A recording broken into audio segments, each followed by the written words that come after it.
And so Humacyte are trading at in and around $1 at the moment. I did a previous video where I went into a lot of detail in terms of some of the expansion and what they're doing with one of their initial products. And I went into detail about why this stock is an opportunity and the sales metrics that they have so far in their expansion strategy, which is why I judge this stock to be a compelling investment opportunity, and I'm going to carry on with that in this video. And so the next critical thing to pay attention to in their pipeline is the dialysis AV access right here, which you can see. What they're planning to do is to expand their current treatment, which we can see here has already been approved for one indication. And what they're doing is that they're in the process of attempting to open this up to a new patient population that suffer with kidney failure. These patients need dialysis 3 times a week to stay alive. For dialysis to work, doctors need to create a strong access point between an artery and a vein, which is why Humacyte are working at the moment to get Acellular Tissue Engineered Vessels approved for dialysis. We can see right here it says AV access, which is this artery and vein access. And so many patients who have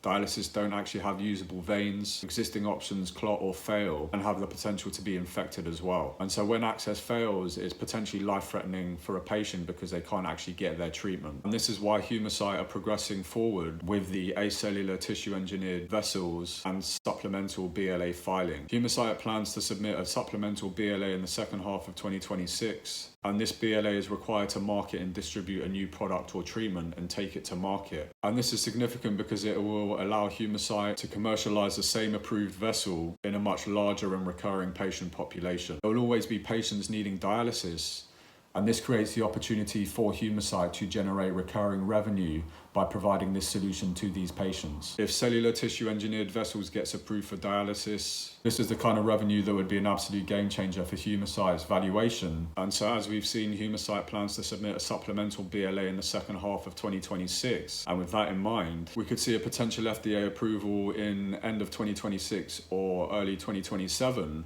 And it would open up their treatment to a new indication as well. And like I said, this would be absolutely game-changing for the stock. And so naturally, I'll keep you updated with Humacyte and any other opportunities that I find. Thanks for watching, have a great day, and I will see you in the next one. Take care.